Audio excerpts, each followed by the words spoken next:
Lamonte Brown's going to pull up from the top of the key. No good. Put back dunk by Cortez Mosley. Oh my goodness, as time's going to run out, and that's ball game. Langston University wraps up their historic SAC championship season at 26-2.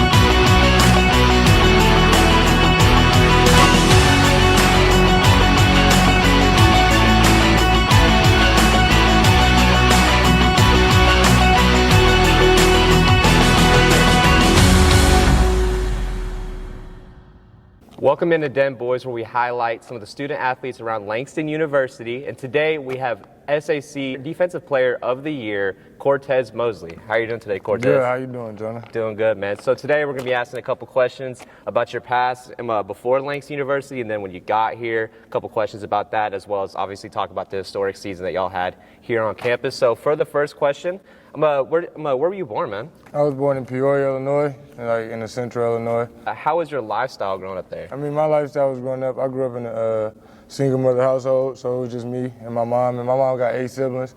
I'm the oldest boy, so, you know, me being a big brother in the household. My big sister, you know, it was just really just my mom and us, you know, growing up. We had a little tight relationship, but it was just being us. That's really how I grew up. Household, kind of tight. Raised by a woman, taught me how to be a man, you know. Yeah, absolutely. What were your influences playing like young ball, youth leagues, kind of travel leagues before, you know, getting into high school and stuff like that? What are some influences you had from those days that you kind of use to this day? Influences I had was really just kind of like me and my friends.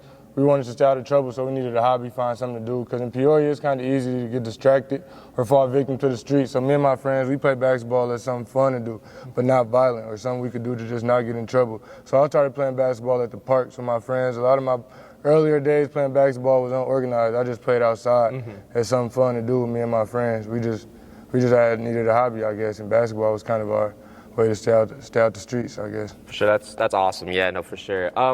When did you realize the importance of defense in basketball? I mean, like I said, a lot of my earlier days was unorganized, so defense wasn't really like something I was taught when I was a kid. I got to college. When I got to college, my coach, great coach, Patrick Smith at Moberly, my first school I attended was a junior college. So I played for Coach Smith over there. Man, I was really just an offensive player. I didn't really care too much about defense. Being a freshman in college, he taught me to I wasn't gonna play. I wasn't gonna play if I didn't play defense. Coming out of high school, being honest, the thing that was like knocked on my game was that I didn't play defense. Like, he gonna score the ball, but he not gonna guard nobody. And I'll be honest, that's kind of how I played in high school. So when I got to college, at the college level, all my teammates could score. And I wanted to find a way to get on the court, so I found that I had to do something different. And being that different thing was just defense. That's a great answer, no, for sure. So we all know your role here at Langston University, you know, obviously being the SAC Defensive Player of the Year, that you had a strong defensive presence in the paint as well as around the perimeter. Yes, sir. But back in like high school and travel ball and stuff like that, what was your role on the team around then? My role in high school, my senior year, I averaged 23 points, so I was like the leading scorer. I just was a scorer, really. I just wanted to score. That's all I used to do. I was kind of a ball hog, I ain't gonna lie. Growing up now, I can see it. That's probably why I ain't win nothing in high school, though. I wasn't really I never made it past the first round of playoffs in high school. I didn't really take pride in defense until I got to college, and I wish that was something I would have tapped into earlier in my basketball career, but, you know, everything happened for a reason. Well, I mean, you say that you haven't got past the first round, but is there like any accomplishments or anything that you take away from those days back in high school and, you know, travel ball, AAU, whatever you might have participated in? Is there anything that you take from that was like accomplishments going into I mean, college? I was a first-team all-conference player in high school. That was always fun. Proving myself to my city was always fun to me. I always wanted to be a big name in my city. Basketball-wise, considering that this is what I do, I wanted to be remembered in my city for it. So I was a first-team all-conference player, all-area first team, and that was fun. I think I was all-state, honorable mention maybe a couple times in the state of Illinois. So basketball in Illinois, I got a little recognition out there. And at my previous schools, at Moberly, I also won best defender on my team too in college at Moberly. First team all-conference in my JUCO, so that was fun too. Yeah, that's awesome. So you have all those accomplishments, first team, and then you decide to go into college. Where do you originally choose to go to college coming out of high school? When I came out of high school, I committed to Moberly Area Community College. It's a small community college in Moberly, Missouri. It's right by the University of Missouri in Columbia, Missouri, probably like 45 minutes out. But I decided to go out there with Patrick Smith. Understand. Coach. So under Coach Smith, what was your role for that team? So when you came into that system, what was your role playing into that system? My role for that team was pretty much defense. I took pride in guarding the best players in college. When I got to college, I realized that I was going to have to be something different in order to stay on the court. I just needed to get on the court. I understand. As long as I'm on the court, I could be Tez. I just got to find a way to get out there, which was defense. For sure. So at what point at Moberly did you realize, like, the defense is what originates my game? People know me for my defense. At what point did you realize that you had that development state, or that you had that developmental state that you were going to be this defensive presence for no matter what team to get on the court? Because at Moberly is one of the top junior colleges in the country. So Moberly, they recruit pretty good players. Mm-hmm. So like when you're going against those players every day and you could guard those players, it'll give you confidence guarding the other players that we play against. And in junior college, you got jamborees. It's kind of like before the season, mm-hmm. Like it's like preseason basketball basically. So we had preseason basketball, and we went to go play our first preseason tournament.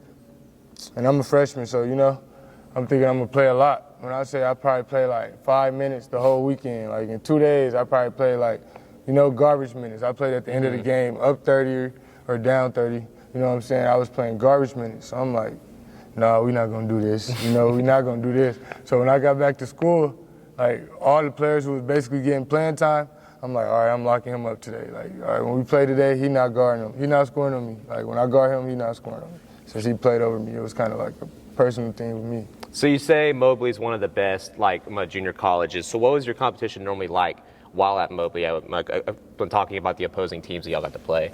At Moberly, I feel like we play one of the top JUCO schedules in the country. I played against a lot of Division I players at my junior college level. A lot of players who end up going to play at some high majors. I played against Kansas commits, Oklahoma commits, high major players, also mid-major players.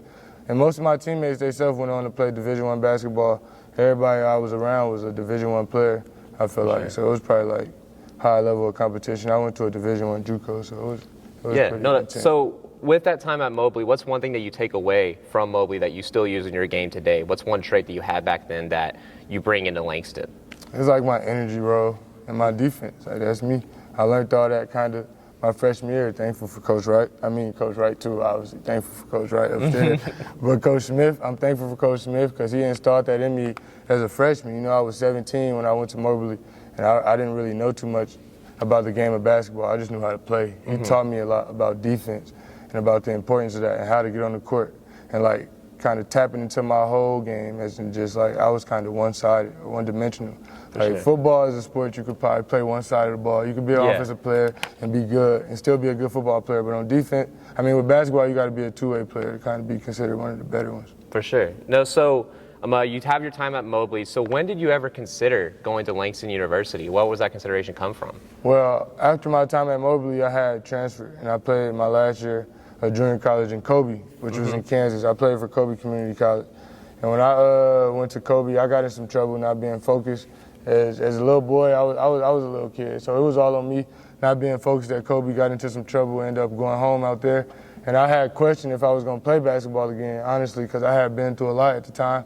Tore my ACL. I got 2 kids. I had 2 sons at 17. You know what I'm saying? My mom had been shot. I was just going through a lot at the time. So at that time, I was kind of questioning if I wanted to continue playing basketball, and then I had posted on Twitter. I had sat down, talked with my family at home. We decided that the best interest was for me was to keep playing basketball because ain't nothing for me at home in Peoria, Illinois, which I'm trying to really get out of. And the best way to keep going is to keep playing basketball, keep getting a free education, and motivating my little brothers and my sons. No, that's awesome. So, no, that's a great story for one. That's obviously something that should be highlighted, and that's one thing that we look for when we talk about them boys and we do stuff like this. We want to make sure people understand the players because not everybody's just a D1, this is crazy athlete growing up in high school and they're just this all-star out of nowhere and they just, have a great upbringing and had all the talent in the camps back in the day. People have adversities and it makes them who they are, and for sure. So, with that, Langston University. So how did you hear about Langston University? I didn't. I had posted on Twitter. When I posted on Twitter that I was opening my recruitment and I was going to be coming back to college basketball, my assistant from Moberly had linked me with Coach Wright. And Coach Wright had got in contact with me, and he told me about his success he had in college basketball and him coaching at Talladega and the success they had. So why did you feel as though Langston was the right fit for you at the time? All right, being honest, I was in Kobe, Kansas. So in Kobe, Kansas, it's kind of like when everybody kind of together, it was like I was like the only black kid out there in Kansas, you know what I'm saying? So it was like I wanted to be around more of my people, kind of like the black community. So HBCU was something I was looking forward to coming to. I wanted to be around a more culturalized place of people who I could fit in or just feel more like myself around. I felt like in Kansas I was always moving on my toes, or I always had to make sure I was doing this right, or make sure I was doing this, you know what I'm saying? Because I'm already the only black kid out here, so I was kind of just like, I didn't really want to get that feeling again. And this is my first university as well. I went to junior colleges or community colleges, so it was kind of small. And being small, just all white kids, and me being the only black kid, I wanted to go somewhere. It was kind of just more like. Yeah. So you were looking for that. You were looking for that culture. So what were your first impressions when you did come to Langston University? You did get to attend an HBCU. And when I did first come to Langston, I mean, at first it was rough because the basketball team last year was 1-27, so they kind of made it hard for us. Kind of when we first got here, we had to gain our respect. Ain't nobody really care about us too much, which was cool because that's always the fun part. You see our shirt said "Make them believe" this year. We was making a lot of people believe, so that was fun. But when I first got here, the experience, I think, my first day here with all my teammates, it was like we already knew each other. It didn't really take too much time for us to kind of bond. Like the first day we was all in one room talking. It was like, that was my brothers off of the first day here. And that was just of us all being us. Like we all was each other's people. I felt like we all was comfortable in our own skin. We didn't have nothing we wanted to hide, nothing that was kind of in the shadows, because no offense, we just was all black, like all brothers. So it was just like, we really was just being ourselves. Like nobody was in the shadows or nothing like that. For sure. You know, yeah, that actually leads me into my next question is what was that locker room like going into that first team meeting, getting to meet the other athletes and stuff like that? How was that like? Before the first team meeting, we was already cool. We had already had a bond before we had a first team meeting because we was already in the gym playing basketball, doing our own stuff. Like from the day we got here, like as soon as I got off the plane, I met with Coach Warren, and as soon as I got here, I went in a room full of my teammates. So me and my teammates just sat down in the room. We all kind of did our own introductories. We didn't really need Coach Wright or nobody to tell us to do that. For sure. And Coach Wright, he do a good job recruiting. So most of the players he recruited was older and more mature. Like we didn't really have any freshmen around that was on the team. So like when you're a mature college athlete and you've been through it a couple times, you already like, ain't no point in waiting to get a bond with your teammates. When you finna be with these guys for the next 9 to 12 months, Right. You might as well just get it over with. Absolutely. So now getting a little bit more into basketball. So you see the preseason ranks. A lot of people aren't even expecting you to be near the top of the conference. Nevertheless, near the top of the NAIA. So with that, what was the locker room like going into that first game or preseason and understanding that a lot of people have their doubts because of you, because as you were talking about before, the history of Langston basketball, at least in the past 2 years, is 1-37. Yes, and a lot of people don't expect this team, this men's basketball team, to produce as, of course, y'all did this year. Yes, sir. So what was the expectations around that? I mean, the expectations around then were the same. We still came in with the same chip on our shoulder. We wanted to win a national championship, and we felt disrespected with the preseason rankings because considering all the success that Coach Wright had at Talladega and him being second in the national tournament last year, there was a lot of disrespect. And with all the recruits he brought in and all our personal accolades, like you talk about, it was just like, we got the good players, we got the good coach. Like, what don't y'all see? So For it was sure. just like, let's go make them believe. Like, once Absolutely. again, which we kind of did. One more question before we go into basketball. What's your major here on campus? I'm a sociology major. I major in sociology. I feel like I'm good with talking. And then like I want to go back to my hometown one day, hopefully be able to be good, a social worker or whatever with the kids, just kind of went through the same stuff I went through when I was a kid. So without asking, you've mentioned Coach Wright many a times, and obviously him winning the SAC Coach of the Year is a big accomplishment, and he did have a lot of success down in Talladega. So how did you feel as though the impact of Coach Wright had on the team? What did you feel? Because I mean, obviously you see him on the sidelines screaming, getting up, jumping with the players, and getting into the refs if something happens, defending his team. What do you feel like is the impact that Coach Wright had for you guys? Coach Wright, he a great motivator. I never played for a coach like Coach Wright when it come to motivating me. Because Coach Wright, like, he get hype with you, and as a player, that's really what every player wish for as a coach. You do a good move and you go to the sideline and talk to Coach Wright, he gonna hype you up. Our first game here at Dallas Christian, I got like a steal right here. I went behind my back, I turned it over. It wasn't even a good play, but when I came out the game, coach was like, I love that, man. You just took right away from him, went behind your back. Like, he motivated me to go do it the right way the next time. So next time I steal that ball, I'm gonna dunk it. Like, that's how I'm thinking. I know Coach Wright gonna be turned. He over there animated. He gonna shake your hand. And then that just carry on the whole bench, like the whole bench. You see when Coach Wright stand up. For sure. The whole bench stand up. And like as a leader, like we basically just following the leader. So we just he gonna take the lead, we gonna follow behind. So as a leader, I feel like that's what Coach Wright gotta be. He gotta be what he expect us to do. And he want us to be energized, he wants us to play with passion. And that's what he do. He carry a lot of that. He the energizer. He the most passionate one a lot of time. Absolutely. So with Coach Wright, what were some of the key strategies throughout the season? Like, what was something that he set that main focus on for you guys to perform while you're out here on the court? Play tough. That's the main thing. The toughest team always gonna win. Don't turn the ball over. Defend and rebound. Offense gonna take care of itself. As long as you don't turn the ball over, you defend to a high level and you rebound at a high level, and play tough, you should come out on top. So obviously through the rankings, you guys leveled up pretty quick. I mean, we're going, y'all couldn't lose a game. You're undefeated for a while. How do you guys maintain that high level of confidence throughout the season? I mean, obviously the record showed that y'all had that confidence, but how did you guys maintain it as a group and not let the hype of the crew get too far in y'all's heads? Because when you playing with Coach Wright, you're never really satisfied. Coach Wright, he gonna do a good job of keeping you level-headed, and we learn through wins, and we also learn through losses. So, like, even with wins, if we got stuff that we need to fix, we gonna go through it, and we probably gonna get the same level of anger from Coach Wright that we would have got if we would have lost. So, like, we watch the film on W's, we watch the film on L's. Everything just as crucial. Like, like everybody, you get treated the same way you do in the W that you do in the L. So, like, we just gotta play the same. Like, nothing really was. We never just were satisfied. Like, never were satisfied. For sure. Yeah, and y'all finished the season obviously 31-3. With those few adversities, what would you say was the biggest adversity in the season? What was that one point that you guys felt as though needed some fixing, or what was something that you guys took on throughout the rest of the season that was that adversity? The adversity we faced when we took our first loss, we had a lot of guys who was injured that game. We took our first loss out there in Dallas, and that one really hurt. That one really hurt us a lot. I feel like because we had tears shed in the locker room after that one. Like, we was at a point where we was, like you said, we couldn't lose. And I feel like at that time in the season, we probably needed to be humbled at the time, you know what I'm saying? Because we had made a lot of people believe, and a lot of people was giving us hope. Like, every time you walk around campus, you get a good job, you know what I'm saying? Like, y'all doing good, y'all making us proud. So we probably needed to be humbled at that time in the season, which was good for us. Because after that, we didn't get that feeling in a long time. For sure. So here at Langston, obviously a lot of the fans have experienced some rough couple years through basketball. This year, obviously a lot different.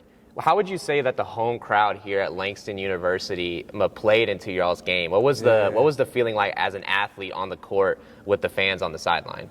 Like I said, coming to Langston, that's what I was looking for. I was looking for that environment, like that home environment. Like playing at home, the crowd kind of into the game, it's kind of hype, you know what I'm saying? So that's what I was looking for, because we're a team that played off energy, and our home crowd brought the energy every game. I think that's why we was undefeated at home, you know what I'm saying? It'd even be times where, like, I'll be playing against a player and I'll catch him looking at the crowd. I'll be like, this lit, ain't it? He'll be like, yeah, like this one kind of lit. So that was kind of fun. Like playing for Langston and being in this crowd, being in this gym with this crowd was definitely fun.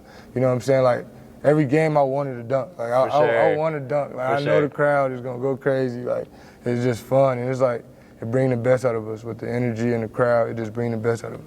Absolutely. So what was that feeling like? You're on the road and you win the SAC championship before obviously the season's even over. Yeah. What's that feeling like in the locker room when you guys celebrating? That was a fun one because we did. That was step one. Like before the season, we had goals that we wanted to do. We wanted to win the regular season, we wanted to win the conference tournament, and we wanted to win the national tournament. So that was step one, and we checked that one off the board pretty early. So that felt good. And that basically was just telling us that everything Coach Wright is working. Like, you know what I'm saying? The formula was working. So to see your work starting to pay off, it's going to feel good. And it was a good time to celebrate, we felt like. For sure. So with that formula, how do you guys feel like you guys were ready going into the postseason? Going into the postseason, we was ready because Coach Wright, like I said, he just came second in the Nationals last year. And my coach Kel, he a big factor in our team. Kel, he played with Coach Wright last year on that national run. He was a part of that team. So him being a player and being in our ear, he was preparing us the right way and telling us what we needed to do and telling us the stuff that was going to like make us lose, and the stuff that we did end up causing us our season. Going into the postseason, what was Coach Wright's strategy with you guys? Obviously, knowing that you guys are going to have a little bit tougher competition. If not, obviously in the SAC tournament, you're playing a lot of teams you've already faced, but they have a lot more hunger now because this is either win or go home. So how do you feel as though Coach Wright prepared y'all for that? Like I said, throughout the whole season, expectations was never low. So Coach Wright prepared us the whole season. Like the way we played the whole year was basically preparation for the national tournament. Nothing really was different. Like we've been playing the same way the whole season. We want to play at a national tournament level all year. So that's what Coach Wright expected from game one. So it was like nothing really was different. He stressed the same thing he stressed in game one because that's what he was looking for from the start.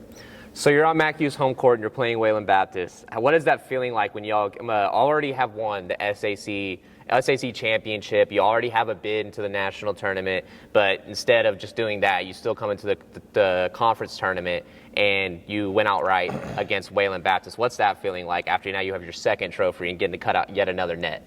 That one felt real good. Because during the regular season, we were 26-2. One of our losses was to UNT Dallas, and the other one, of course, was to Wayland Baptist. And when we lost to Wayland Baptist, my teammates went to the locker room. I kind of stood around after the loss and kind of see how they reacted. They had players like jumping in the crowd, you know what I'm saying, acting like they just won a national tournament, which they should when you beat a high-ranked top 5 team in the country. I guess that's how you would feel. For sure. But that one stuck with me, so I knew we was gonna probably see them again in the conference championship. So that win felt good for sure. You know what I'm saying? We be winning there. I don't know how I hold grudges, so that one felt good getting that one. And I know like Coach Wright used to he good friends. He good friends with the Wayland coach. So yeah, like, you know what I'm saying? It always felt good. So obviously getting ready for the NAIA tournament, it's a little bit different. You're not playing the Sooner Athletic Conference teams. You're about to go in and play some nationally ranked, all around the country NAIA teams. So what was the preparation for that? Because obviously it's a little bit different not getting to play some of these localized NAIA teams. What's that preparation like? Intensity definitely pick up because it's no more my bads. Like a my bad will really send you home at this time of the year. There's no more tomorrows if you mess up today. So like the season can be over anytime. So with Coach Wright, his intensity picked up. Practices were definitely more intense. It was time, one of our practices preparing for the national tournament, we got kicked out. We got kicked out of practice because our energy wasn't up to par. So say we had practice at 2, we got practice at 2. We make it all the way to the end. We probably at the last segment of practice. Coach Wright said, man, cut this, man. Come, y'all don't want to be here right now. We could leave. Y'all gonna come back at 10. Come back at 10 o'clock tonight. So, you know, that's the type of stuff we was going through preparing for the national tournament because it's that more serious. It's time to go. Absolutely. So what role did it play getting to have home court advantage for those first 2 rounds? Obviously, you know, when we got announced, a lot of the fans were excited. But how did that impact you guys in getting ready for these first 2 rounds of the NAIA tournament? That was big for us. That was definitely big for us because, like I said, our crowd probably one of the better ones in the conference for sure. Definitely got one of the best crowd energies in the country. So we knew that was going to be big for the fans, and we was going to bring a lot of people out, and we wanted to make those people proud. So that was definitely big for us. So what was the main adversity? I don't mean to mess with any heartstrings here, but that loss to Georgetown in the Sweet 16. What do you feel as though that they had against y'all at that moment that led to them getting the win? I don't feel like they were better than us, but they just was tougher than us that night. The toughest team always going to win, and that night we just kind of got out tough. For sure. So if you could use one word to describe the whole season, obviously a big historic season, what would that one word be? It'd be lit. LIT.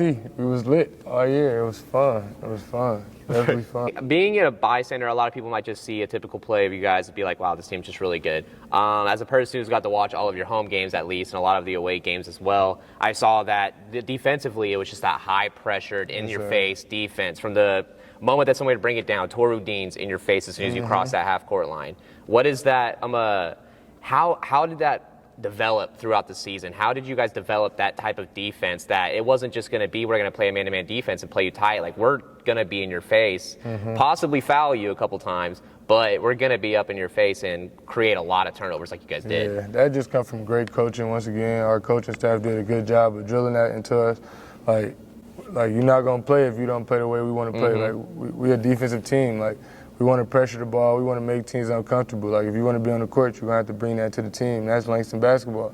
So, like, like I said, if you want to be out there, you're going to pressure the ball. You're going to trace the ball. And, like, our film sessions get ugly in there sometimes. You know what I'm saying? They'll stop that clip 100 times. You don't close out with your hands up. You know what I'm saying? You don't trace the ball. We're going to stop it. We're going to show you that you're not doing that. So when you're not playing next game, you already know why. You know what I'm saying? Going into the last question about defense, what teammates do you feel as though their defense was overshined because of their offensive presence? For sure, AJ Rainey. AJ, you know my boy AJ. Anthony White, our shooter, you know what I'm saying? He was our shooter. And let me see, because of their offense overshined, it would probably have to be AJ, Anthony, and Tristan. You know Tristan was our leading scorer, so that was his role. So everybody kind of looked at him for scoring. So when he wasn't scoring, they probably felt like he wasn't doing nothing, but he always locked in on defense, always rebounding. He also was our leading rebounder too. For sure. Anthony White, he our shooter, so when he not making threes, people probably look at it like we're in it, but I know in on defense. I know he's going to be right there in my gap. AJ the same way. For sure. So with those three guys graduating, how do you feel like that's going to impact the team going forward into the next season? It's definitely going to hurt losing those guys, but we also got a good cast of guys coming back with Taru, Monte, me, Sharif. You know what I'm saying? So, like, this year, we didn't have that. Like, we didn't have nobody who played for Coach Wright in the previous year to kind of, like, nurture the new players and kind of tell them how this was going to go. We all were learning. Like, the first 2 months was just learning, everybody learning. Like, next year, as soon as we get here in July, we're going to have players who played for Coach Wright, who went 31-3, who played in the SAC, who could tell these players how this is going to go, you know what I'm saying, and kind of get them in the flow earlier than Coach Wright. For sure. You know what I'm saying? So. All right, so last question, what are the expectations for next year? Obviously, historic season for Langston University. What's coming next year? We want to go back-to-back in the SAC for sure, but we want a national tournament. That's the main goal every year. We're just trying to get a ring, put a red banner up in Langston. For sure. So thank y'all so much for tuning in. Thank you so much, Cortez, for joining me here today. You guys make sure that y'all come out and watch next season for the LU boys. Some of them are going to be here, obviously trying to make history once again. And thank y'all so much for tuning in. Yes, sir.